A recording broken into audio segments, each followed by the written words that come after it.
Would you have enough money if you were out of work tomorrow, your car broke down, a family member was diagnosed with a critical illness, or you needed to take an emergency trip? Crises are frequently unexpected, and we will almost certainly meet several impasses during our lives. That is why it is critical to have an emergency fund that may act as a lifeline.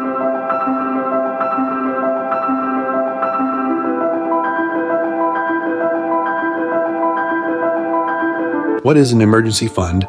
An emergency fund serves as a lifeline in the event of unforeseen situations. It is a set amount of money that is intended to sustain us in the event of unanticipated occurrences or catastrophes, such as job loss, a company crisis, or health problems. Having an emergency fund will help us to confront these events with more peace and calmness, rather of destabilizing our finances or going into debt to settle each crisis. It is important to remember that your emergency money should not be mingled with the rest of your savings and investments, as the aim of the emergency fund is to cover unexpected needs. In other words, a trip, a new computer, or a car would not come into this category. However, auto repairs, plumbing bills, or doctor visits might. Why would you need an emergency fund? Jeffrey works at a video game store. He earns $700 each month, and his fixed and variable costs average $600. If Jeffrey gets jobless, he should have an emergency fund of at least 3 months' worth of spending to support his own living expenses while he looks for a new employment. Otherwise, he would have to borrow money from family members or take out a bank loan to pay his payments and survive. We all require a financial cushion, a lifeline that will come in useful and keep us from making mistakes like falling into debt and all the hazards that come with it, such as paying excessive interest or having to refinance.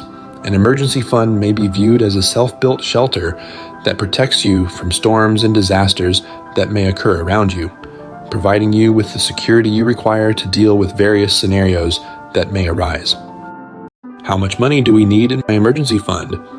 To determine how much money you need, bear in mind that the more you spend each month, the larger your emergency fund should be. You should save enough money for your emergency fund to cover 3 to 6 months of monthly spending.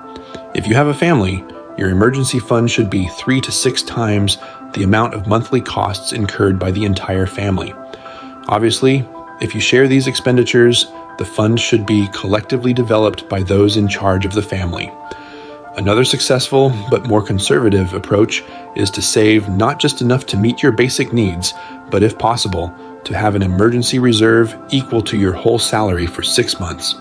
This will provide you even more liberty and a wider range of options for getting out of any uncomfortable scenario. It's vital to remember that in order to calculate how much your emergency fund should be, you must first develop your personal financial budget, which includes all of your monthly costs. So if you don't already have one, now is the time to get one. How do you calculate your emergency fund? The first step in creating an emergency fund is understanding how to calculate it. Here are the guidelines for doing it. If you are an employee, I recommend that you maintain an emergency fund that covers 3 to 6 months of total costs. If you work independently, freelancing, self-employed, or own a business, your emergency fund should cover 6 months of your entire costs. This is because this form of economic activity entails larger risks, and we typically do not have compensation or labor insurance in the event that our firm fails or we become unable to work due to an illness. For example, consider the situation of Jeffrey, who has a monthly expenditure of $600. This indicates that the least amount he has to save for his emergency fund is equivalent to 3 months' worth of total costs, which is $1,800. Consider Deborah, who is self-employed and has monthly costs of $800. She should have an emergency fund of at least $4,800. Where should I put the emergency funds? The next stage for our emergency fund is to determine how to secure it and ensure that it is there when we need it. Profitability, risk, and liquidity are the 3 most important elements to consider while preserving our emergency fund. You may have considered storing your money under the mattress, keeping it in a safe deposit box, or placing it in a bank account. But this carries a higher risk since your money will not be secured against one of its most dangerous enemies, inflation. So, how can you secure your money from inflation? You may, for example, invest a portion of your emergency money in a low-risk mutual fund that can create enough profits to offset inflation. Another consideration while saving for an emergency fund is that we need our money to be liquid, which means that we can get to it quickly and at any time if an emergency arises. If you have not invested in a property or a fixed term with a large profit margin, you will lack the essential liquidity.